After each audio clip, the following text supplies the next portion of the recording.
I'm Rita Mix with AT&T, and like Lockheed, we know security is pretty job one at AT&T. We carry 22.3 petabytes of data on an average business day on our network. So we actually provide input to McAfee and a lot of the other virus scanners because we catch things before they hit our shores.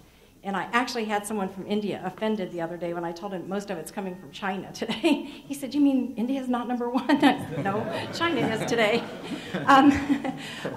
But also, my real reason for coming up to the microphone is twofold. First of all, I happened to hear 3G longevity as I walked into the room. And obviously, I came from Sprint, worked there for 7 years. Now I'm at AT&T. So I do know that on almost all RFPs, we're getting asked for network longevity. And on 3G, it's been funny, over the past 3 or 4 years, I've seen the numbers come down. First it was 20 years requirement. And we're like, no, nobody can guarantee, even your private network, you would have to do major upgrades in 20 years time frame to handle the increase in data that we see. And so the next thing, now we got them down to 10, 11, and 12 years is what we're being asked. And so far we've been able to fulfill those requests for network longevity for 3G. So that was number one. And number two, I was at a conference recently where they had financial people talking to utility people, and their expertise in security and that type of thing. It was last year. But I would also say, how do we engage? Because we do have quite a utility or a security practice. We love to bring people to our Global Network Operations Center in Bedminster, New Jersey, and one of the major utilities in the East was building a new one, and they went around to AT&T and I think American Airlines and CNN. And hands down, they said they were going to pattern it after hours. So, how do we engage with the utilities? Because most of our salespeople are talking to your telecommunications people, or maybe some of your distribution management people. We're trying to get more into the operations or line of business areas. How do we engage the security teams at the utilities? If anybody has any suggestions. Or maybe you don't want us to. You can say that. That's an option. The first thing I would say is understand that we, as a security community, are still trying to do the same exact thing with a lot of our business units. It's not just an open forum, and security is still very new to a lot of the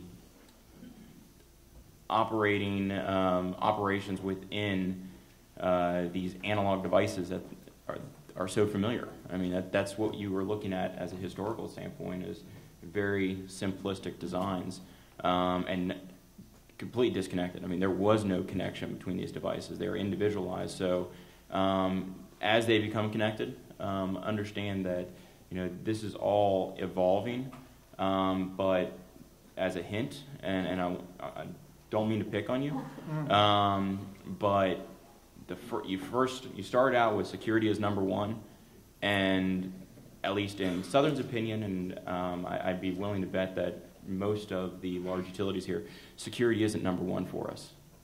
Reliability is number one. Security is a portion of that, but reliability is the first and foremost thing that is important to our organization. Because at the end of the day, we're there to supply electricity to our customers and to the infrastructure. And if we can't do that, then we're missing out on our business. And because of that, we work with the utilities to identify your key assets, and we will put longer battery backup, bigger generators, right, that type of things. So we have a plan. I think he's saying here's the approach. Yeah. Okay. And I think staying engaged in the initiatives that we're trying to start, I think getting engaged in those, we need help as a utilities, right? If you look at, if you go back through the history and look like where the NERC SIP standards come from, it was a bunch of us utility guys that got in a room and thought, well, what's the best thing for us to do today, right? And that's what we did, right?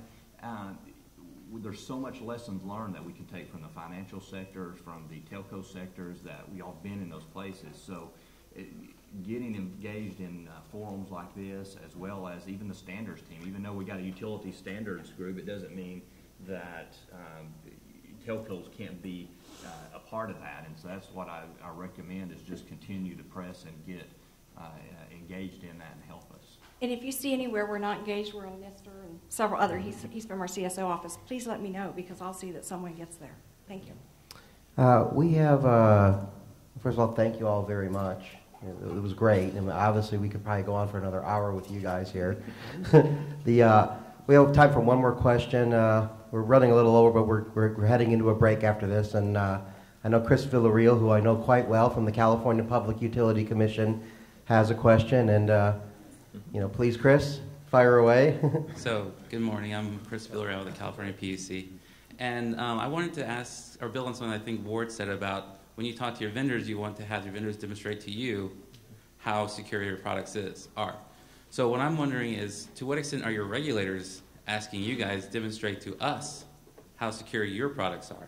How secure is your grid, and what are the policies and protocols you are doing to satisfy any requests you're getting from your regulators? In addition to that, one of the things that was brought up on the earlier panel was the need for metrics. How comfortable would the utilities be with publicly releasing certain, I'll call them high-level metrics around cybersecurity events? I'll tell you from our proceeding, our utilities are uncomfortable with even listing what is the total number of outages attributable to cyber events. So are you having these conversations with your regulators, and how are you showing your regulators that you are taking cybersecurity seriously? In my world, it's pretty easy. As TVA, we are the regulators for the valley, so it's kind of right. So look in the mirror. So we'll skip you. So it's a little bit different.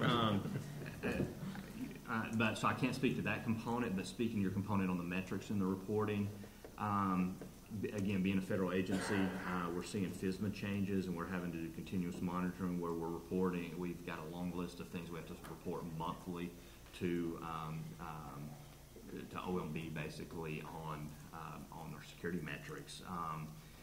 If I were to leave the TVA and go to another company, and a utility commission wanted the same thing, I don't see major concerns with it. We're already doing it in the federal government, so why wouldn't it go over? The question is how is it the right metrics? And that would be the big question. Is I wouldn't want to track just how many denial of services did you block at your firewall. I don't think those are useful metrics. So I would be okay with tracking metrics with anybody if they were the right metrics. IOUs. Boy, it's getting late. One more comment, and then I'm going to release you all. I'll go ahead and, Yeah. it's a thin branch, but I'm staying on it anyway. Absolutely, we are involved. I mean, you can't deny the fact that our state commissions are interested. Security is the big topic. You go to any type of regulatory meeting that's going on right now, it's a topic. It's a hot topic, and it's being discussed actively. And we are very proactive in engaging and having those discussions with our state regulators. We try to make sure that we provide them all the information, have them understand how our risk management program works, how our security program works, what steps we're taking in assessing products, and it's looking at different infrastructure and how it's changing, and hopefully giving them that good design. Because whenever it comes down to it, you're exactly right. We want to be able to demonstrate to our regulators the same thing we want our vendors demonstrating to us. That we can go through and say, hey, look, we're doing good things, and we have the appropriate controls in place to adhere to a good infrastructure. If you would like to take a look further, we're inviting you. But at the same time, we hope that we can present the right information and appropriately and effectively to educate as well as understand that it is progressing over time. Well, on that note, I'm going to thank everybody for coming here. It's great to have so many great utility representatives here. Thank you very much, Bob, for moderating. I'm going to release you all for about a 10-minute break.